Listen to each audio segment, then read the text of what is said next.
kuwa PPF aba ADF wana babereko na information ngenda bayo manze sibalwamu. Alright, kasoke no bulango bono bubiri.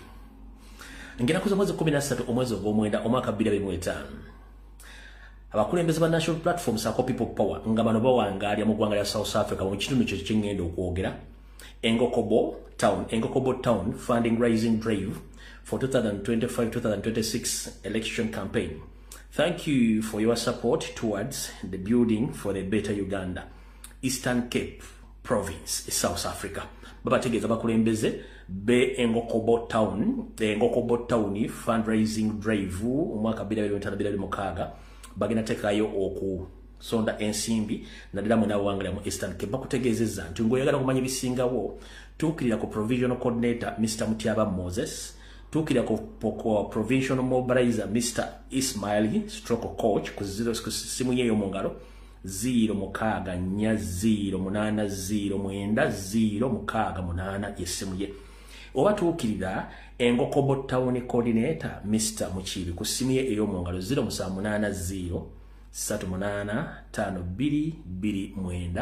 ojja kuba omufuna bulungi nnyo omukulu coordinator aba Cape Town fundraising abengokobo Town keka kalango kabwe mbanka maliriza be South Africa mwana mbere bulungi nnyo kuba gono gwe mulundi ogusembayo gutulina okunyenya mu 7 mpaka kuwulira bubi. Alright, kati kano kekalanga kwokubiri. People Power Nation Platform UK peaceful protest. People Power Nation Platform UK peaceful protest, which will take place on 12th of September 2025 at 10:30 a.m. up to 4:30 p.m. UK time. 15th UK African Business Summit 2025 for Loyal Hostguard Hotel and 1 Whitehall, Paris, London. Mwena mbere bulungi nnyo abasobodde okubeerayo nga mukubira abakulembeze ba National Platform mu ggwanga lya Bungereza abagenda okubanga bakola ki bategeka okwekalakasa kuno ndoza bwekuba sintanya kwa weekend no baserabidde kwa weekend so mbere mwena bada Uganda tusobola okubanga tuteekawo omusinzi oba omusinde ogw'okwekalakasa mu ngeri eyo ebeesoboka. Kati obulango babuwedde tuzaako ki? Obulango babuwedde tugenda kuzaako security alert. Bwe tumala security alert then tugende ku video eyatulese. Naye nga sindagenda ku video yatulese. Abaganda tulina engombe egamba babikulya balungi mirimu. Abaganda tulina engombe egamba nti babikulya balungi mirimu. Ekivunulwa nti omuntu yenna aba mulungi nnyo ng'akola era mukama wabeera musanyufu nnyo naye ng'oyagala zidde okunywa obudde butuuke ng'omuntu oyo alina okusasulwa ssente ez'entuuyo ze z'emirimu gy'akoleredde awafuukira omubi. Wova olugero lugamba nti babikulya balungi mirimu. Wattu sisobola kutandika vidiyo eno nga sineebaza. Abantu abakola emirimu egy'enjawulo. Right. Ngenda kubaza comrade yenna ali ku Twitter. I salute you. Ngenda kubaza comrade yenna akera ku TikTok ku machannel eggulo ng'okomentinga ng'osharinga ng'okola live. I salute you. Ngenda kubaza comrade yenna akola video ku Facebook bwenyi w'ekitabo webale nnyo mubalire ddala temujjanga okwo. Ngenda kubaza comrade asalasala videos zino n'ozitambuza across the world mu WhatsApp groups, ku Facebook, ku TikTok, ku Twitter mubale nnyo mubalire ddala temujjanga okwo. Ngenda kwebaza ba morning shift, aba midday shift, aba evening shift n'aba night shift mwena ba commenting aba sharing aba kuba amasaba bagulira data abaana n'aba supportinga mubali nnyo mubalire ddala temujjanga okwo. Kati ngenda kwebaza bana Uganda mwenna okuva International Criminal Court yatandika abadde ku platform ez'enjawulo ku Twitter, ku Facebook, ku TikTok nga mu commentinga muwayo information ebifaananyi ne mutuuka okuba nti International Criminal Court ya disabling the comment section.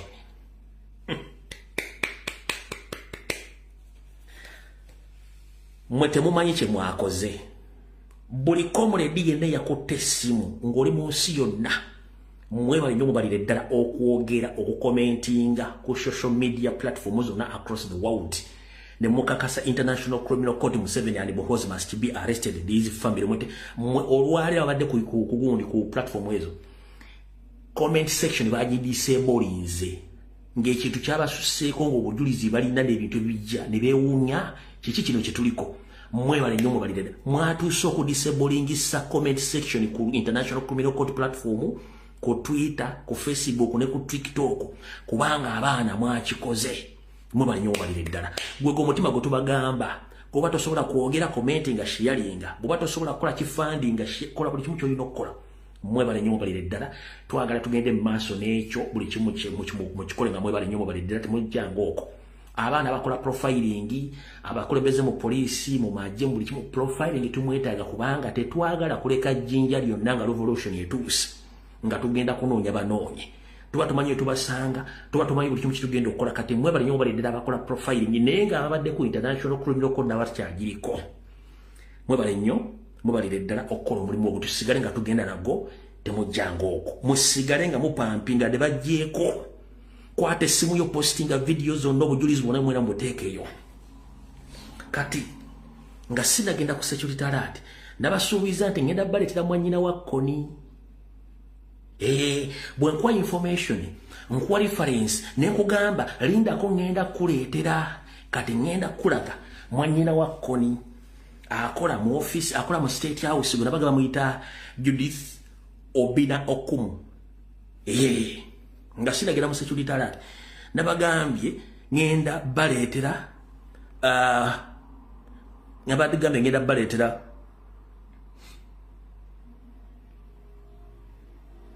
nabage ngenda baleetera mwannyina wa Koni nganze bwe nkola sitera kulyaza amaanya mwannyina wa Koni wuno ngenda mubaleetera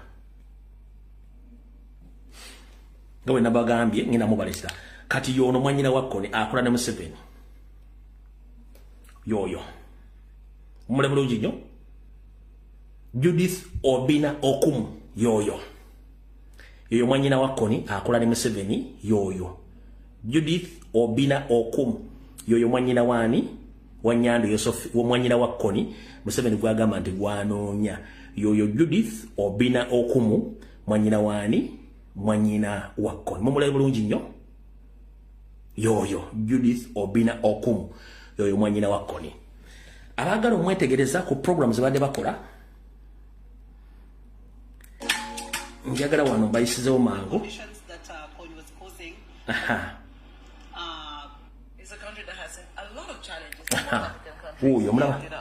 and even beyond Africa, even the United States went through its challenges. So sometimes when we talk about our challenges, it's as if others have.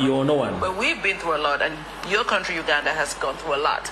But there was a special period with a man called Mr. Joseph Kony. Yes. I want you to tell our audience a little bit about that period of Joseph Kony. Okay, thank you.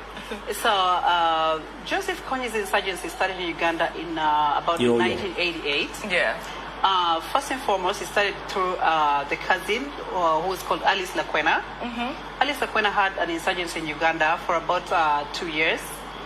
After which the Uganda government neutralized her. Okay. And then Alice Lakwena, being the cousin of Joseph Kony, gave the mantle to Joseph Kony to go to the bush. And that is how we started having the problem of Joseph Kony in Uganda way back in the 90s. And alright, obudde tuyita butono nnyo ate information nyingi nnyo. So bwe nkugamba ngenda kuleetera ekintu gundi please ngumiikiriza yoyo mwannyina wani wa Joseph Kony akola ne Museveni mu State House na Obuliri Department mwakola. Kati mukitegedde awo saagala tulwewo nnyo njala tugende ku information eyatuleese era katusooke ne security alert. Security alert yasoka. Mr. President Robert Kyagulanyi Ssentamu, General Secretary Davis Lewis Rubongoya, Egneke ya National Platform, Neseke ya National Platform, ba foot soldiers mwenna, ba bloga ba National Platform, ne timu ya mawule ya President. Saako mwenna baagala enkyukakyuka. Njagala mumpulirize bulungi nnyo. Njagala mumpulirize bulungi nnyo. Saagala muddemu gwe muzannyo gwa Nyanda Yosoferi ng'agutadde muffe. Sauda Madada nabagamba dda emyaka 5 huuzi Sauda Madada ne mujja nga mukomyawo mpaka lwe yazzeemu n'afu ndazeemu ne yeenoonera n'agenda independent abamuwadde sente omukolera ebintu mwabategedde kuliko Seriko Muhammad ne state n'agenda ompulya bulungi nnyo abaddewo all along nga tebamukwata ompulya bulungi nnyo abaddewo all along nga tebamukwata kati era abadde akola ebintu nga tolaya musunguwa bamaze kwata bakomuledi baffe bonna okuli ne deputy spokesperson mbone bamukutta agenda Kenya amaze okuwandiisa eyewandiisiza bamukutte mbu agenda Kenya mulwa mukomye bamutadde ku file yemu ne ba Edi Mutwe ne Waiso Mufumbira naye njala kugamba eyo bagiyita tactical switch back in play bamusindise bamukomezaawo nga bagati bamukuta bamukomeza bamudde bamuforcing adde mu kibiina addemu alinking up n'omuzannyo gw'abadde azannya omanyi mulina sympathy card ye mulina eri abantu kyokka bannange omuntu waffe atubeeredde ebbanga ddene kati bamukutte maati ewaffe njagala bagambe ne tuli mu revolution ekyo bakizannye nga kiri tactical okumukwata omumuza bamupushing akomewo afune ka sympathy mudde mukirize adde mu poleye. Do you copy that? Bamuzanyisiza omuzanyo bamukomye mu pole bamukwate bamuzze njagala otunuulire facial expression ne body language bwabadde mu kooti Kanyanya ne bwabadde alowooza n'abadde akola ebintu totally different kubanga omuzanyo agumanyi. Kati Mr. President General Secretary akakiiko ka National Platform babloga mulekerawo sympathy card eno tuzanya na dictatorial regime bamusindise pesa baliziza likomewo litule mu link welibadde missing obaddewo omuntu wa missing mu muzannyo gwabwe kyevudde bamuzza.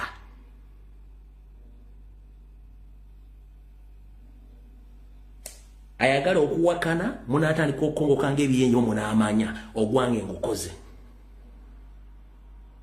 mbatege mwina ka sympathy card abanange muntu waffe atube nyoko akubereddewo ddi.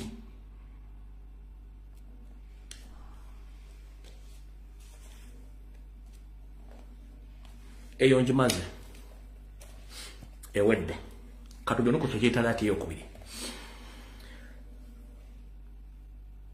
bobanga omanyi nti oli diehard wa National Platform ng'oli diehard wa president ng'osuubira okufuna kaadi please mpuliriza bino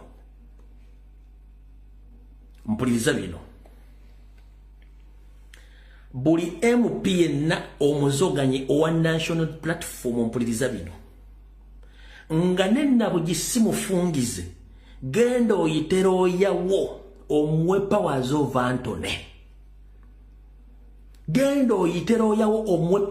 Anthony before it's too late. Powers of Anthony zezirwa Powers of Anthony bwe buyinza bwejjako n'obukwasa looyawo okukola emirimu egimu gyoba tosobola kukola nga ye asobola ogikola gwe nga toliiwo. Ngenda kusaba MP bonna bakagubiru aba National Platform naddala babawammanga bw'omanyi ng'oli mukulembeze wa National Platform ng'oli MP ng'oli mu Kampala district nkusaba nga ne bugisimufungize ofunira oyawe omuwe Powers of Anthony ng'obudde bukyali. Lwaki omuwa Powers of Anthony? Jeno Salimu Sarakanda naho ng'ayita mu Proscovia na Raiso 2-in-1 nga bakozesa CMN SFC ne police bayina olukwata buli candidate wa National Platform labe MP mu Kampala bonna abasinga obungi. Information esookedde wano Jeno Salimu Sale Proscovia na Raiso SFC CMI police balina olukwata bakandidate baffe bona mu parliament nga tebannatuuka kwewandiisa babakwate bayiseewo abaabwe. Ekyo kibagambye ng'obudde bukyali. So gwe candidate ye nange okimanyi olina kale bagenda gikuwa nkusaba ng'oli mu Kampala funa looyawo omwe Powers of Anthony nti ne baba bakusanyire bakutwala ku ballot paper olina okubeerako. Oli agenda kugamba nga Besigye bamunominating ali mu kkomera. Oli mutuufu okubuuza naye kankubuuse. Besigye tabanka mu opposition. Besigye abadde wa Museveni. era kyayanguira nnyo okunominatinga Besigye ng'ali mu kkomera kubanga waabwe but kijja kuba kizibu nnyo okunominatinga omuntu wa National Platform ng'ali mu kkomera. Kijja kuba kizibu nnyo okunominatinga omuntu wa National Platform ng'ali mu kkomera mu current situation gye tuli naddala ba MP. Ekyo kijja ku nze. Ku Besigye kyali easy kubanga waabwe but owaffe kijja kuba kizibu nnyo okumunominatinga ng'ali mu kkomera. Lwaki? Emisango gye bakyajinze Wayiso Mufumbira aliko ku birthday parade. He wasn't there. Kati bagimukyajinze. What do you expect? What do you expect? Kati obanga oli MP wa National Platform wonna woli nkutegeeza kwata powers of Anthony ozuwero yango obudde bukyali. In a case bakuliddewo nga it's very easy lawyer ne mukyala oba ne family member okujja okunominatinga. That is it. Kati mmanyi biri mu kuba meza wulire embwa yonona ddiyo. Ffe tuli embwa za National Platform tukuma mugagga muyita Robert Kyagulanyi Ssentamu.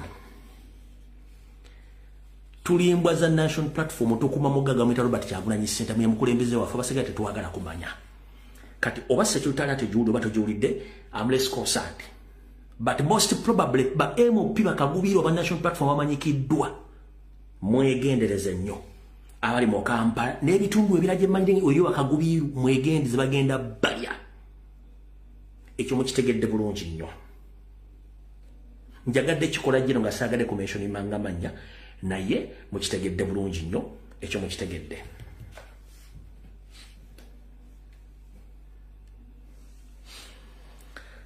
Ngenza ku secretariat eyokusatu. Mukulu Christopher Damulira Negative structures zo ne bannayuganda bonna bawangalya mu Katanga. Njala tegeza Mr. President abakulembeze mwenna abali mu National Platform. Comrade waffe gwe bayita Waiza yakwatiddwa olunaku lwa jjo n'olwawuli yakuba bubi nnyo ghetto structures. Alemese ebintu bingi nnyo wano nabalaga omusajja eyali abadde ali mu lukolo okubba ettaka ly'omu Katanga. Omusajja ali mu lukolo okubba mu ttaka ly'omu Katanga ng'ate mukozi wa Salimu Sale gwe bayita Pastor.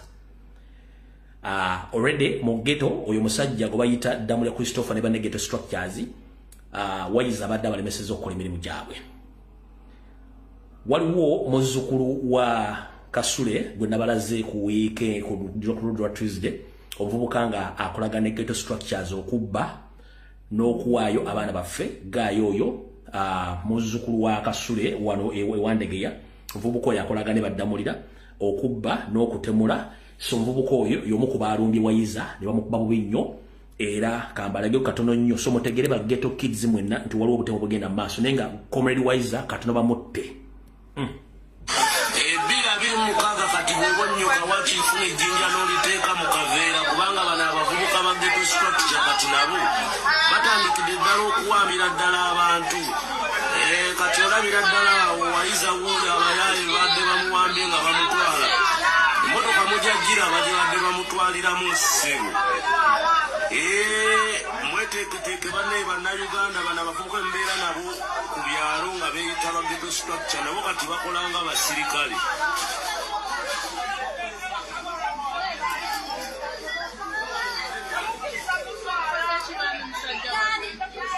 Abatuuze bamugaanidde bavubuka babalemesezza. Naona wajja tusanga twetegese buli omu oba kasaalo oba jjinja oba ki biri mu mukaaga. All right. So Commander Ghetto Waiza baade bamuwambye abantu ne baade bakola mu mulimu ne basobola musesema. Kati akatambi katandise video etandise mu butongole. Okusookera ddala njala bandiza ku video yali ngana kuzoma ziri 10 mwezi ogw'omunaana omwaka 2025 kaswenti bulungi. Tutandikiddewa era tutandise bwe tuti. Bwe nakoze video y'okulwokubiri n'eyoku Sunday ne mbagamba nti it's time to wake up and it's time to take action against the criminal regime of Museveni and they should stop kidnapping us.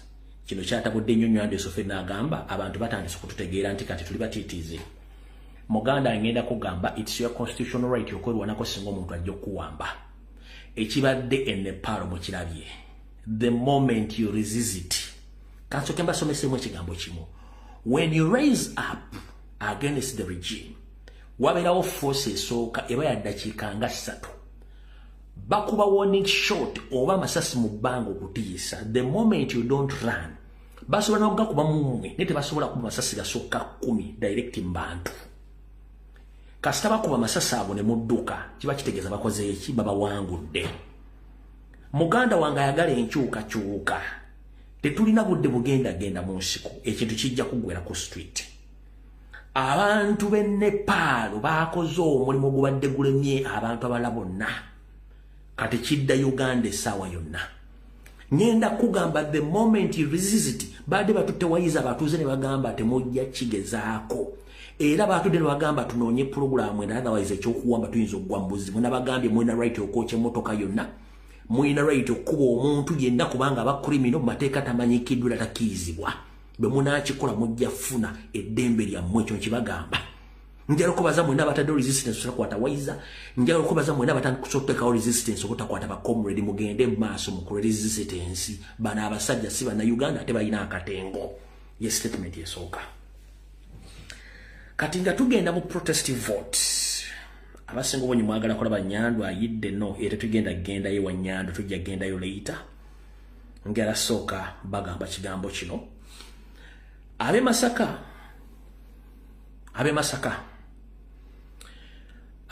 mwenna kano badde ndabidde bagamba mukawulye bulungi nnyo. Omwami wa Shiki RCC owe Masaka. Omwami ono yagenda agenda kukwata guleka emisango ku meya we Masaka akiikirira National Platform, Mukyala Mayanja n'abakulembeze ba National Platform. Omwami ono ebiggo bino abyogera from his experience kubanga mutemu kuva dda. Kati ngenda bawa information emukwatako yono wano kuba kano security alert ya Masaka naye Masaka ngenda bagamba. Omwami ono ayina abaana, ayina omukazi, ayina family, ayina famu ya ebintu byakolaawo. Musobola mukolako teddamu kwasama kubanga bwe babikolanga mu government y'Obote. Yono wano yabadde aleekaana. Saayi Masaka mweberere mu uno. Ndagidde police ekwate n'amayanja ne gurupu ye yonna eyabadde mu kwetaba mu butemu obwo babuulirizibweko era bavunaanibwe n'okuddamu okulabula buli yenna ateekateeka okwetaba mu bikolwa ng'ebyo obutagezaako kubanga ebyokwerinda wano biri gulugulu. Tulina amawulire nti Nabayanja alina abantu bategese be bayita amagaali gaabwe abo ge bakolera ekavule ng'ategeka okuyisa mu Masaka muno atiisetiise abantu baffe mu byokulonda mulabula nti tube twamaze okubitegeera era bw'atakikomya ebyo nabyo bigenda kweyongera kubuulizibwa. Kati ekyogezo musana mukimanyi. Omwami ono RCC kavidiyo akasakirwetenze ku mutimbagano nga meya we Masaka bwe yagenze gye badde banominatingira abakansala n'abakulembeze ba National Platform. Nga wali bisajja bya CMY biri mu kuwandiika buli candidate yenna yabadde awandiikiddwa yabadde amaze okunominatingibwa bawandiika amanya ge enamba y'essimu n'enamba. Kati meya Namayanja n'atyo ne yeecwacwala ng'agamba lwaki mutumanyiira ng'olina buyinza ky'okuwandiika abantu bano. Ekisajja kyadde mu nkofiira nga zino eza Museveni kavidiyo mwaka kati kano kikavuddeko entata ono okutandika okwasama. Wulira amanya ge yaani ye Wasiki ye RCC we Masaka currently. Ono y'omu ku bavubuka ba UPC wingers who used to prosecute Ugandans in Obote's regime. The fact he's only changed to NRM because of the job of RDC. Bakugambye nti ono Wasiki kati RCC we Masaka y'omu ku bavubuka abali mu kiwayi kya UPC ekyatulugunyanga n'okutemula bannayuganda era y'omu ku abo abakyasigaddewo mu bufuzi bwa Obote. Nti amazima gali nti ono just yakyoka bukyusi okudda mu NRM olw'omulimu gwe bamuwa nti ye RDC naye y'omu ku ba youth winger abaali mu Obote's regime kyovula nti ayogeza maanyi n'okwagala okutemula abantu. Omwami ono yasooka n'ateekebwa e Manafa district, then n'atwalibwa e Mbale, n'atwalibwa Ekkuumi kati ali Masaka. Naye mu biseera bya Ssennyiga 19 mu kafyu omwami ono yatawaanya nnyo abantu mu bitundu bye yabeeranga n'okutuuka olwali n'abantu abamu baafa lwa mwami ono wa Sikindoza mutegedde bulungi nnyo gwe mbategeeza kati bana basajja abatemu ayogera agamba nti alina authority kumbe naye enkweze nga mutegedde bulungi nnyo profile enji bawadde bulungi nnyo akavuta mujja kasanga njagala kendeeza ano akayivu yange bwintu bwenkola nesoka nenkendeeza akayivu yange kati ndowooza mu butongole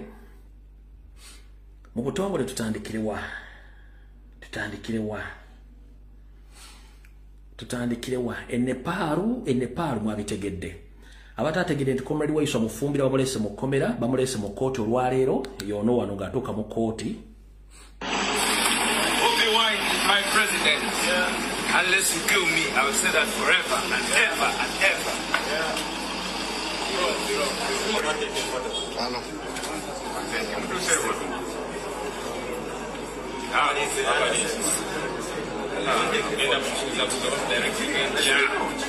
When you live in a state,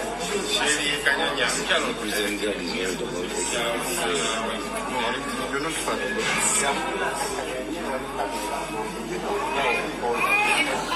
Alright, katika tusooke tuveke Nepal dakika nga 5 tulyoke tujje ku kabakaziguruka mu mutegeere bulungi katusooke tuveke Nepal ono yabadde omukulembeze we Nepal ngera bola Nyando Yesoferi ne family nga bali mu kulya sere za government yono wano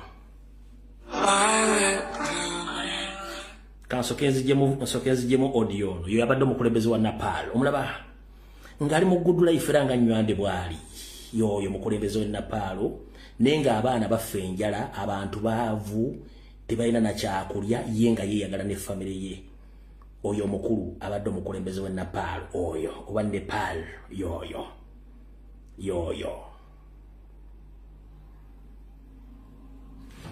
kankabadire mu katono nga nyongeza mu kitangala simalwa kye kitangala kyejjamu kankabadize katono yo mukulu abadde omukulembeze wa Nepal omulaba bulungi nnyo nga yeyagala bali mu good life bakola buli kimwe kyetaagisa okukola nenge ensi abantu baavu mponga byo yatebalina dde ekyokulya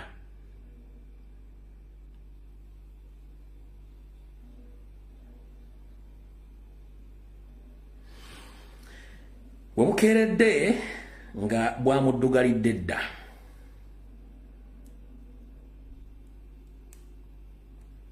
eno yembeera nga bwe badde njala bbala katono nnyo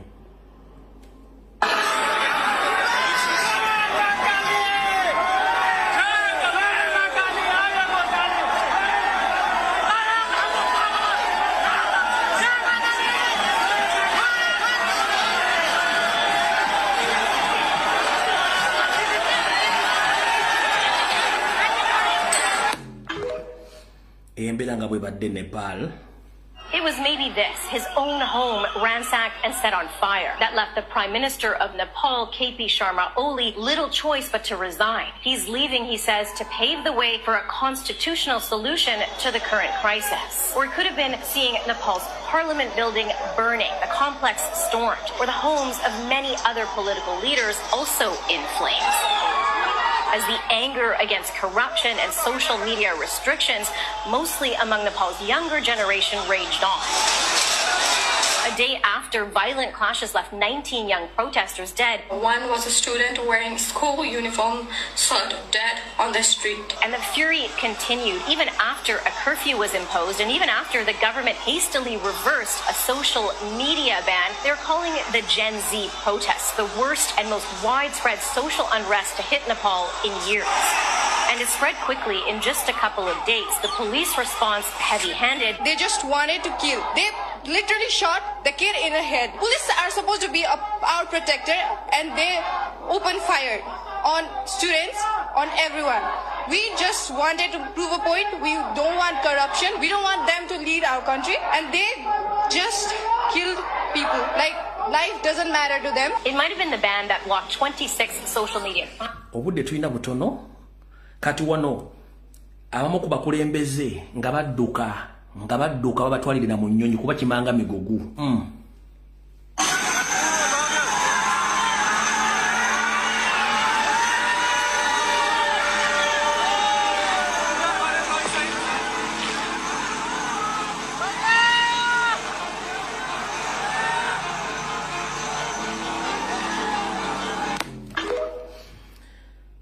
kambazanyire na kano then tuleka tusimbule tugende ku video yatulese enkulu kano ke kakulu nyo kali njala mukawulize ebintu ebirimu byonna awulira.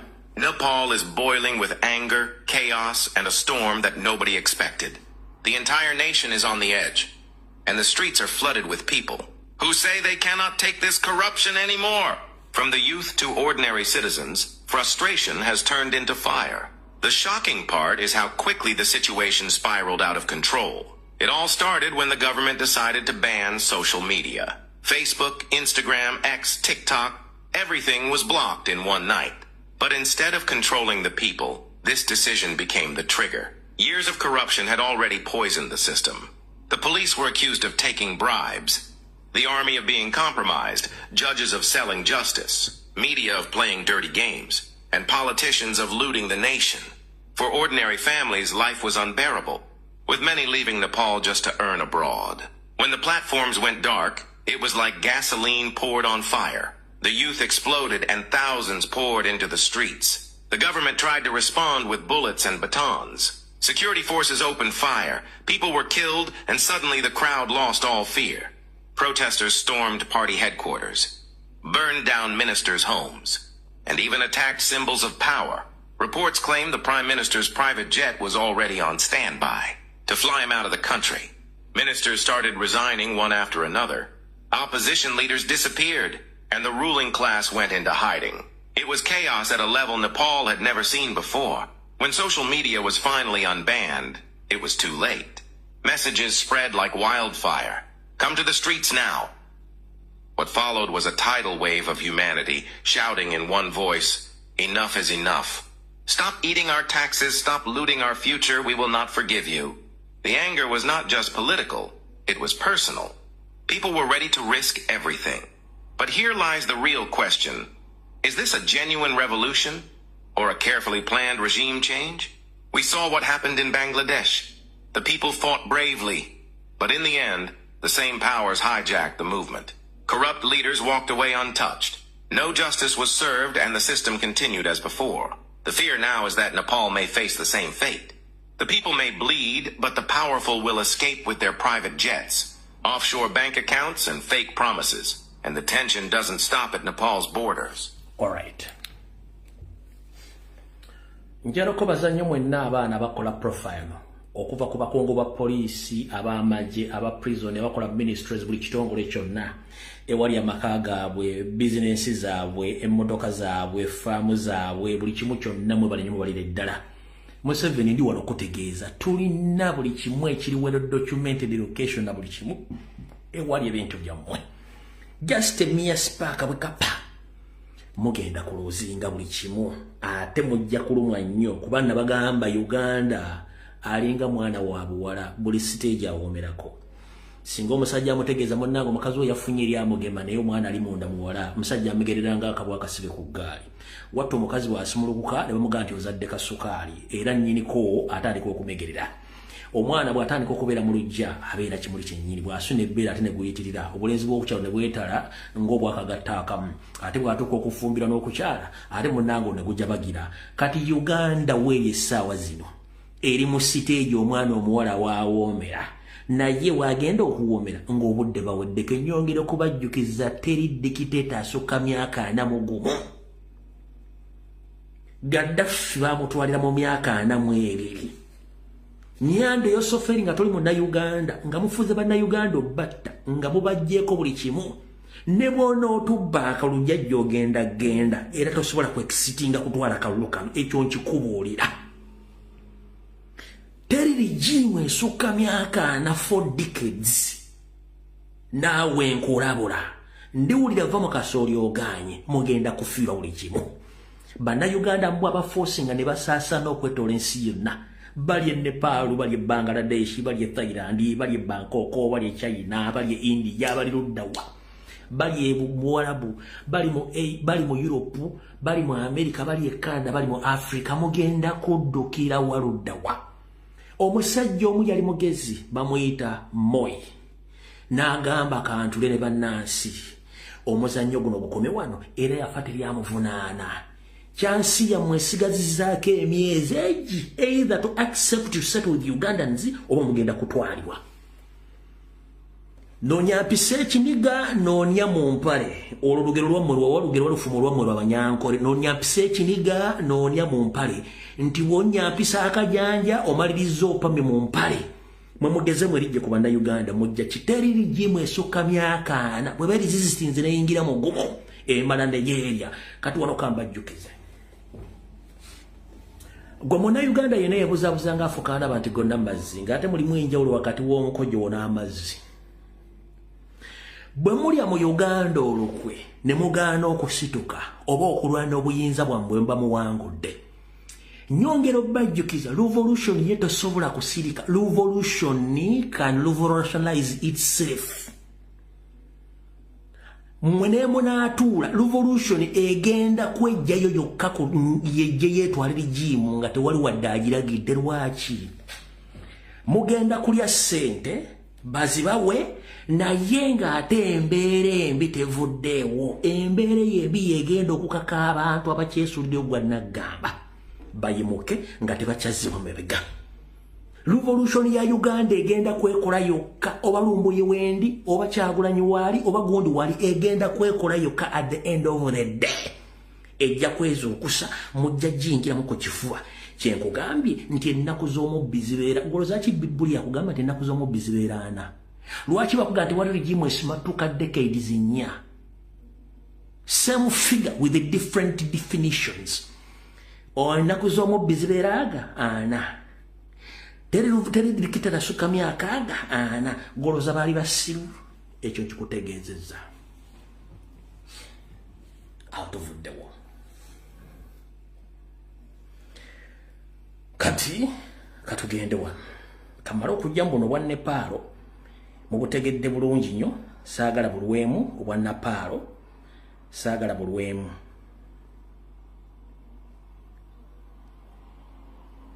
Ngera bujjamu nfune space we makola information nga nungi nnyo. Alright mazo bujjamu kati katudde ku kinyusi kyekirwa. Mulidde comrade Waiso Mufumbira ng'ayogera omusajja lebaga okukwatibwakwe. Ulira bulungi nnyo wuno bigambo bye. I am being charged for offenses I didn't commit. I'm being told I was on the parade that I did not see, that I was not present. And it is all political persecution. Because last night they were convincing me to not supporting Bobby Wine. And I told them that is out of my order. And I also want to tell the country that my arrest was facilitated by Kabaziruka Michael, the person I'm contesting against. He works for security, he's a security operative, and he's aware of whatever is happening to me. Michael Kabaziruka. Alright. Ebigambo siryange bya mumyuka mwogezi w'ekibiina kya National Platform, Honorable Alex Waiso Mufumbira. Kati njagala muwulire information nga tevudde mu kamwa kange. Nali nabawako puliyambo y'omusajja ono emyaka mitono nnyo emabega ndi wano kansoke mmala okukola ka disclaimer kano. Mujjukira Erias Lukwago n'ekibiina kye kya FDC bwe bakwata kazibaguluku bakapama buguruka biki byonna kasasiro seetaaga kumanya ne bamutwala mu military court e Makinge mbwe ne bamuwozesa mbwe ne bamala omusango n'aguwangula teri yali awangudde musango mu military court. Bano baali bazimba muntu waabwe gwe mubadde temumanyi kubanga yali set up nga bagisetinga nga presidency. Baali bazimba General Court Martial ye baali bazimba. Kabazi group abadde operative wa NRM mu bizinga by'essese. In fact ne baganda baffe bonna abaabulira essese batta omwami nate kubanga he is responsible of their disappearance. Njagala kwa information from the author of the mouth nga sinze nze nkuwadde just puliyambo oli bulungi nnyo. Muwuliza voice note zino bulungi nnyo zigenda kubeera nga mukaaga. Buli omu ogenda kukwata ku mutwe muwulire bulungi nnyo.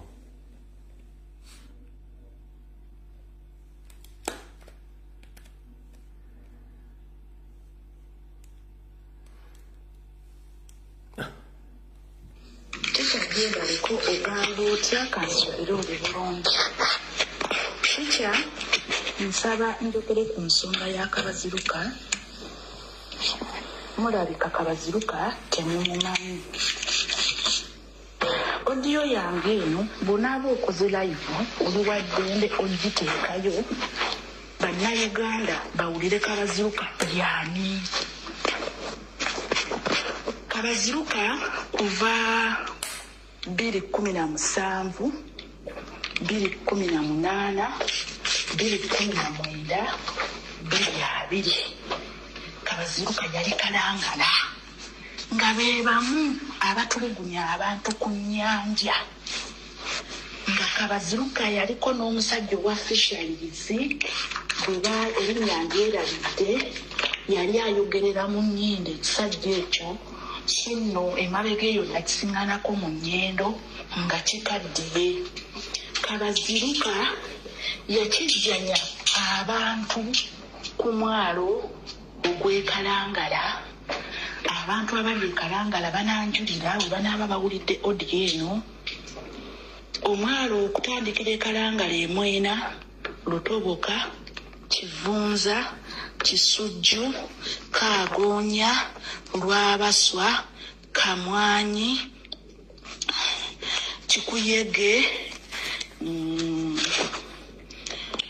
Kivunza, emyalo egyo gyonna Kabaziruka nga buli lunaku asula akwata abantu n'ebitimba byabwe n'ebyennyanja byabwe era ng'alina ogwo omwalo gwe baagambanga Sobi gwe baagambanga gwe baatwalangako abaana ba NUP ne babawagoonya oguli okumpi ng'ogendanga ebufumira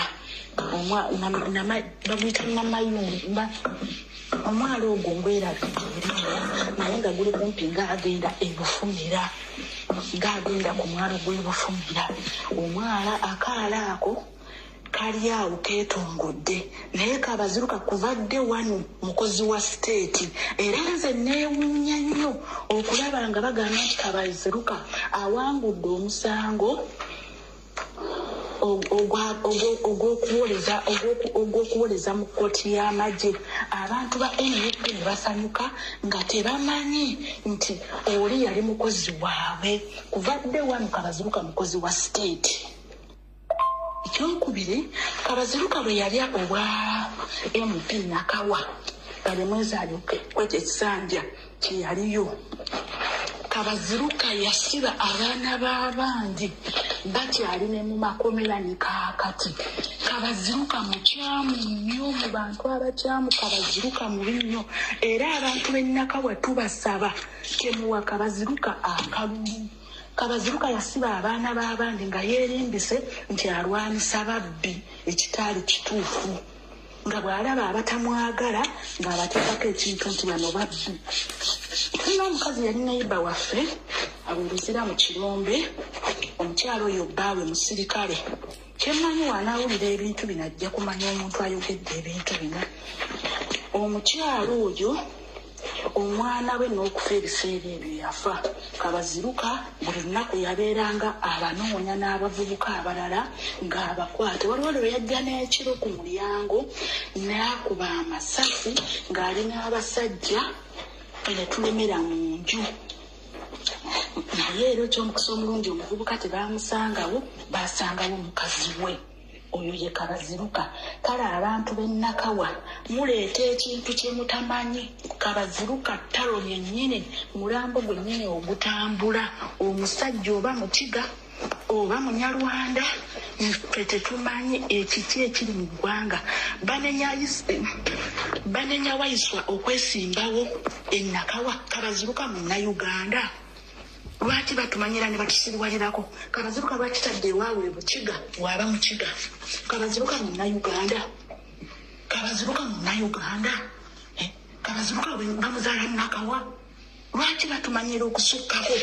Emiziina egyo tetumanyi Mukama lwatugamba ne giva mu nsi yaffe.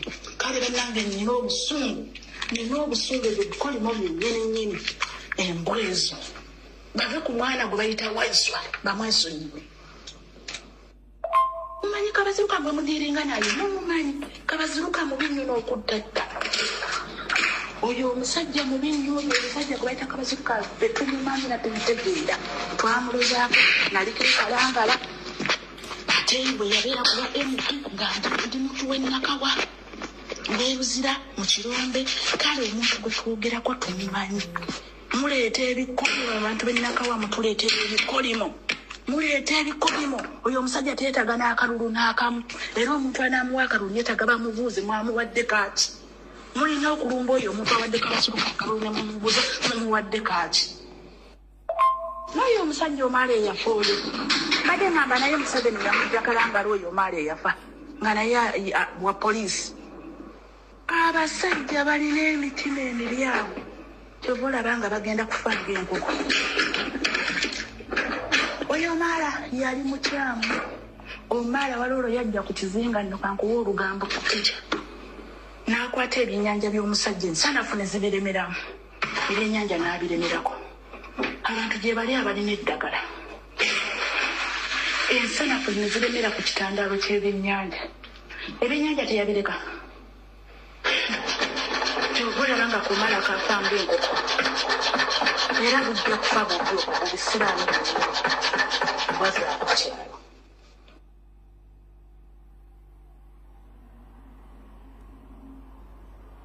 kyalo. Omwaka guli mu 2011, 2012, 2013, 2014, 2015. Gy'emyaka Kabaziruka gye yali ekalangala. Ticca Kabaziruka yabonyaabonya abantu b'e Kalangala okutandikira ku mwalo gw'Emwena, Lutoboka, Kaaguunya, Kivunza, Kamwanyi, Kasizi, awali Abakyoli, Lwabaswa, Kikuyege, n'okwetooloola paka eri ku Kaazi Kabaziruka ng'atagalayo. Egyo emyalo gyonna Kabaziruka yabonyaabonya abantu ng'abantu abo amanyi okukwata ebyennyanja by'abantu n'abitwala ko omwalo gwe bagamba nti abaana ba NUP we babalumira Bugonya. Omwalo ogwo guli wakati w'Ebufunira, akazinga ako kali nga ku Bufunira, akazinga kali kumpi ne Bufunira. Ticca Kabaziruka si mwangu. Ticca Kabaziruka musajja muzibu nnyo ate talina kisanga bw'omulaba mwe yaddugalira n'akunukira waggulu oyo ng'omuvule. Ticca Kabaziruka musajja mubi nnyo. Kabaziruka nga ne bw'okubeera nga ne bwesiika nga takulekera byennyanja naye nga weebuuza ebyennyanja byebabikangawa bamalanga ne babitwala ne babitunda. So from day one Kabaziruka musajja wa state. Era nze neewuunya nnyo okulaba nti bamuteeka mu kooti masho n'agamba nti yawangula omusango. Abantu b'NUP ne batajanja nga beegasseeko balukwaga abaali bababuzaabuza okuva day one. Kabaziruka kuva dda musajja wa state kaali kazannyo kaabwe nga baagala kugyayo omusajja waabwe mu kooti y'amagye kubeera ndoza baali bakibaze nti agenda kujja yeesimbewo. Okiwulira kwe kwagala omuggyako omusango.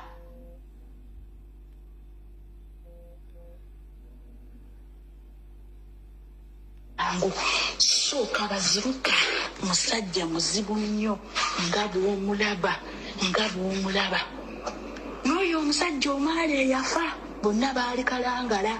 Oyo Omala yali wa poliisi e Kalangala naye nga naye akijjanya abantu ku byennyanja. Kyova olaba yafa ng'enkoko. Ne Kabaziruka mubi nnyo nga gye nkomezza. Mubuuze ab'e Kalangala oba tebamanyi Kabaziruka. Mubuuze Honorable Nakimuli obw'e Kalangala oba tamanyi Kabaziruka. N'abo abeesimbyewo e Kalangala mubabuuze Kabaziruka y'ani. Bajja babuulira Kabaziruka. Gwe ndogerako mumumanyi, gwe ndogerako mumutegeera.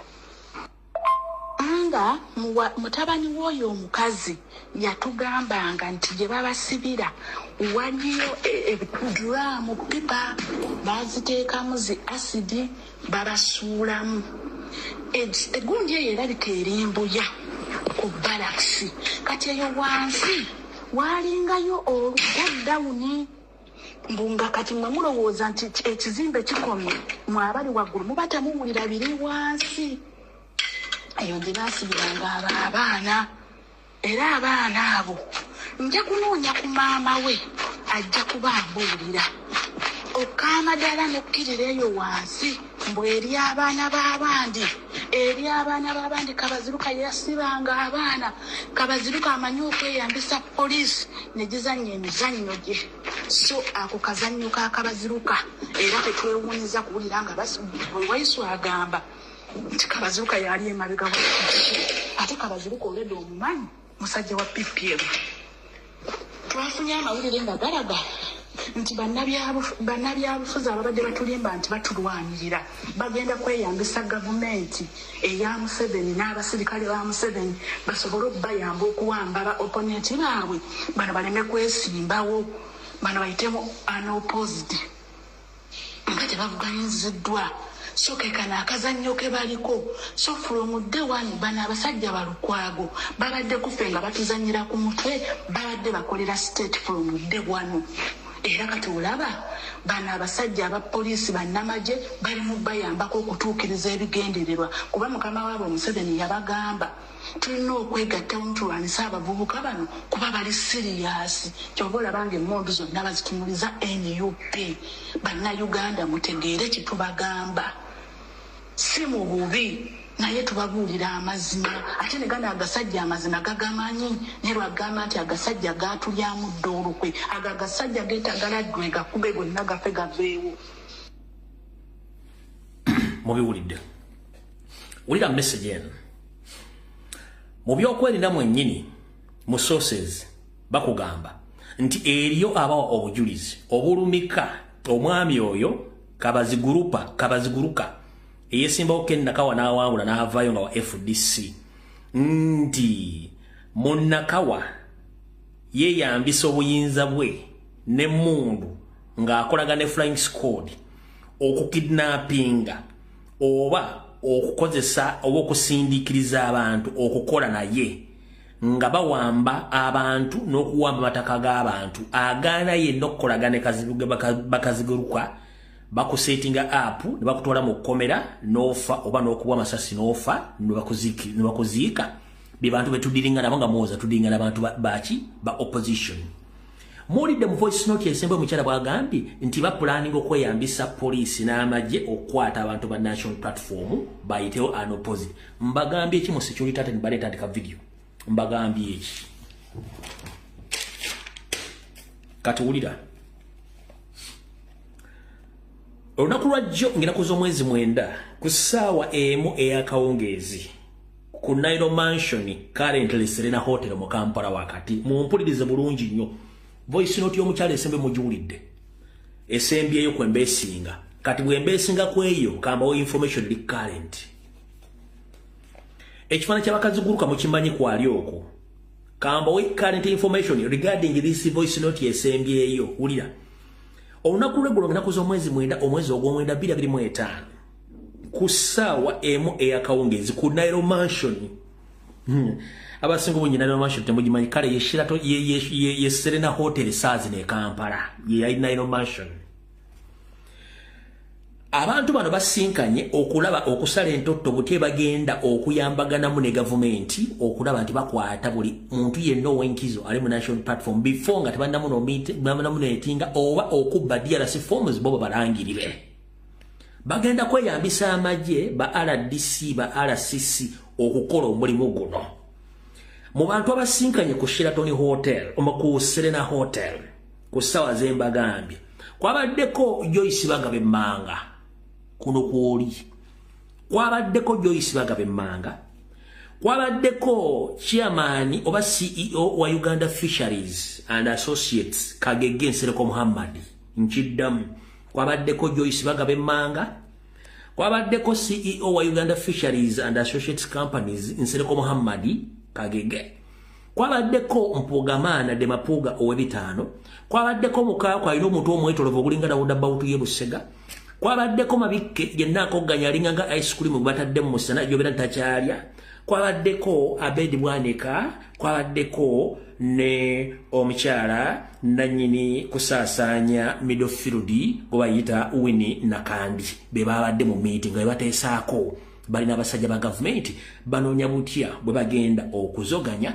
ekibiina kya National Platform mu buli ngeri yonna esoboka okusuula bakande tebasinga obungi bakolagana gavumenti ye voice note y'omukyala esembyeyo. Kyemba wadde mu security alert nga atandika vidiyo eno ne mbagamba buli muntu yenna ng'omanyi nti oli pure National Platform gaba powers of Anthony Zuwoloyawo nti ni case kyonna ekijja you are going to be nominated ng'oli munda. Otherwise these people are very serious mu kusula National Platform.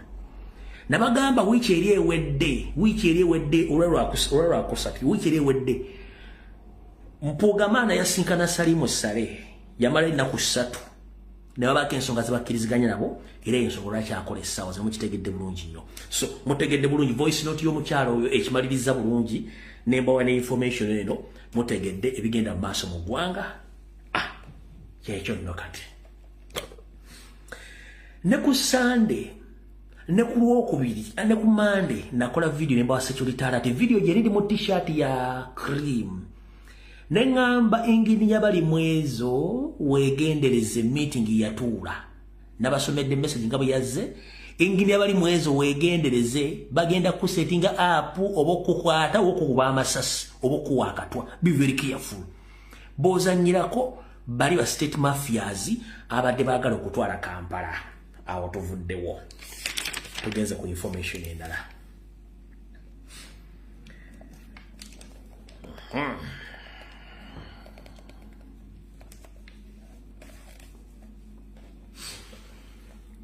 Mbadde mbanyonyodde ne mbagamba bwe mwemamaaza revolution ejja kwesitula yokka yeteekewo wadde muganye lwaki abantu abongi mugamba nti mukooye ebyobufuzi era mumenyese emitima mingi nnyo naye mbalayirira revolution ejja crazinga yokka ennyini mu mbeera egenda maaso mu Uganda olw'ensonga nti abasajja betudiringa bakimanyi si bannayuganda yakukolera posto n'akugamba nti already bo bagenda protecting ebintu bye babbye so si kulembera ggwanga.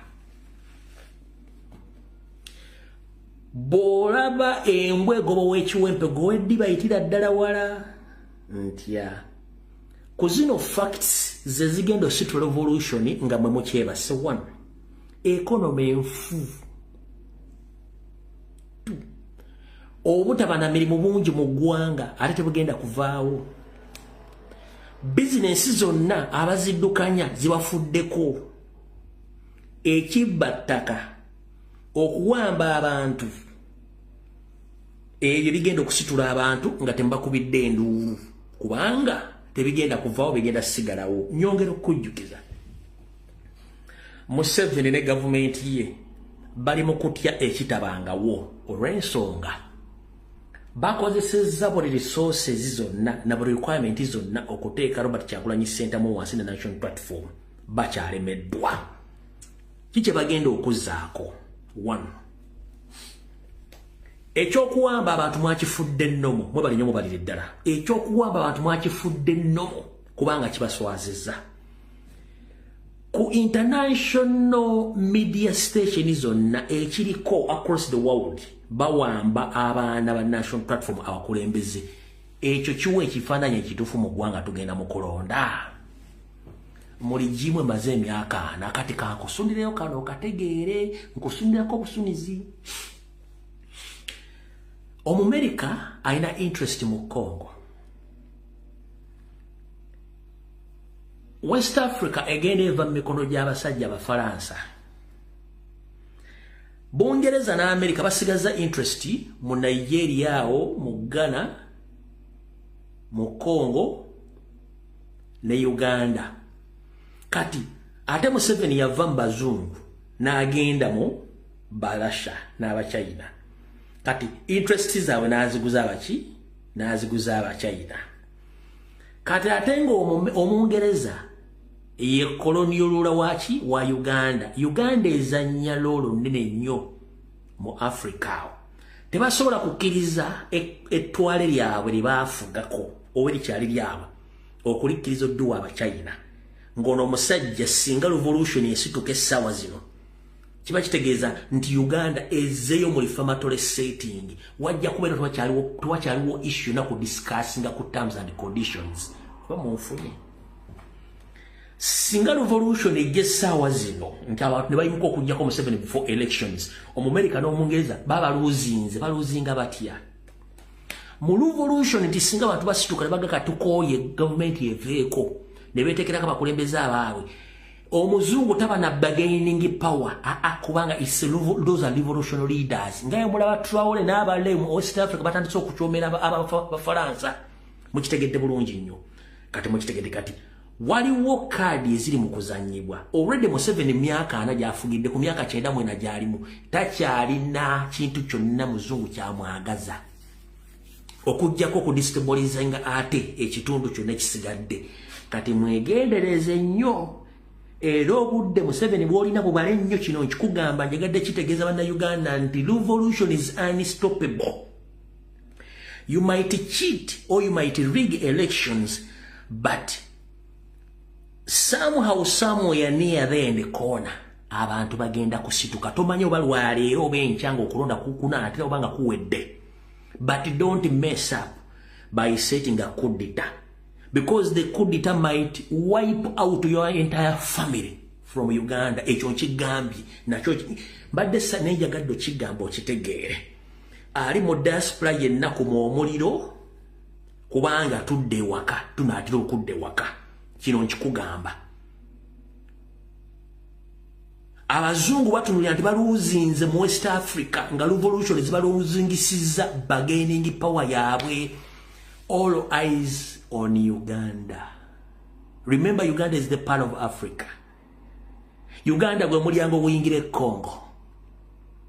Museveni bwana banga alina amagye emitwalo emeka, he can't manage the revolution. Very soon muiza okuwulira nga batandise bozibozi banange ensi tugikwate bulungi tulina ensi emu ebyobulu tebitwawula temulwana temutabangula eggwanga kyalibadde kirungi abakulembeze ne mutuula for the sake of the nation. Bwe badde batuwamba mu basajja mubadde muve ne mugamba nti Museveni tawamba bantu. Bwe badde batuwamba mubadde muve ne mugamba nti Museveni lwaki awamba abantu, lwaki mugenda byogera kubanga mukimanyi nti ekijja temukitegeera. Mukimanyi nti ekijja temukitegeera. Revolution tebagiteeseza kati omuzungu tasobola kukkiriza revolution kuteekinga Uganda. Ekyo muteeke waabi amanyi politics nkigambye kino okubbiddeko kyama. We are going back home. Naye tuddayo tutya? Your support, your resistance kyemwakoze mu International Criminal Court ne mugenda okukola olwaleero. Tofa kuya chama mbaliga muleka kyame omutwe gwe gutwe gwamuwereza. Tofa kuyava mu struggle omutwe gwamuwereza nti struggle yekomaawo. Wabula tulina kusigala nga tulemerako.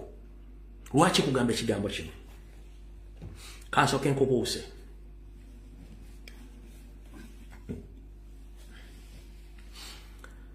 Bataddewo diversions nyingi nnyo. Ne Mwanyambe ne muzibuuka. Bataddewo diversions nyingi. Ne Mwanyambe ne muzibuuka. Lwaki bataddewo diversion ez'embaga ez'okwawukana kyovula nabagambye bamulintegeera ddi nabage kuyaddeyo proper simanyi bano baawukanye biki ono akoze ate ne bagaawo hold on please go slow mukende mpola ne basindika enembaata yaneti eri ebikoola simanyeze bagiwadde programu evume ekole ekyevume kyagulanyi ne mugaana ogiddiza neefiira mu bbanga. Kati kye baakoze ne bazzaayo kalivansaikola ne batuuma kamiriembwe adde kati yejja alumbe omulimu bikola mubateekewo okulokulu era naye efiiriddawo etyo. Mwebale nnyo buttawa kintu kitalina makutu mukiwa makulu. Tukonsentrate ku nsonga enkulu eziri mu ggwanga muve ku diversion. Muve ku diversion ensonga enkulu za ggwanga. Mu expose nze Museveni ku International Criminal Court. Mu expose nze Museveni ku buli level yonna temukkiriza kuba diverting essaawa zino. Nyongera okubagamba MPs are they are non-resistance anywhere in our revolution. Abo tebaliwo. They don't exist in our revolution. Tebali mbaje mu kifaananyi kyammwe. Nothing they are going to do. Those are job seekers. Nkiddamu abantu bonna bwe mwita bannabyabufuzi tebalina we balabikirako mu revolution yaffe. Njagala nkuzanyidde videos mwaddemu MP, mwaddemu kansala, mwaddemu chairman of C5. Revolution ye Nepal bajjeko Facebook, ne bajjako tokotoko, ne bajjako WhatsApp, bagamba osaga tujja jirumba. Tembadde politician yenna musime kansala sime chairman of C5 tabaddemu. Mu revolution tetubeetaaga, twetaaga omuntu wagu Robert Kyagulanyi Ssentamu.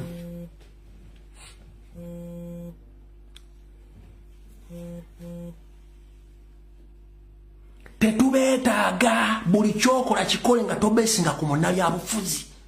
Ensonga gijonga Munnayuganda si ya Zaake, si ya Shamim Malende, si ya Rutamaguzi, si ya Robert Kyagulanyi, si ya Niyonga Munansi. Robert Kyagulanyi Ssentamu oyenda muleeta omutuuze mu ntebe nga yaliwo okutwala ensonga zammwe maaso. That is it, ensonga zisigala zizo. And I would like to appreciate Dr. Nico, all the way from Netherlands. Thank you very much for the great work you are doing. And shame upon you of the so-called leaders in Europe, more especially in the Netherlands, who stayed in their houses without going to help Dr. Nico to set up a good demonstration. The other man is Dutch. But he loves the country more than you. You are there seated in your houses, busy, looking on. And the man is struggling from Monday up to Friday. Thank you very much, Dr. Nico, whenever you are. Thank you for the great work you are doing towards our country, or to liberate our country. Thank you very much. One man is army. Njala ko bazana bakomule mbale ko badinga babana batano bali nyo babadde yo ku international kona bagenzo kuwemba ko Dr. Nico. Ndijaba kulembeza abale mu Europe. N'abadde mu Netherlands lwaki temugenze kuyamba Dr. You might have differences, personal differences. If it becomes on national matters, you have to come out in numbers.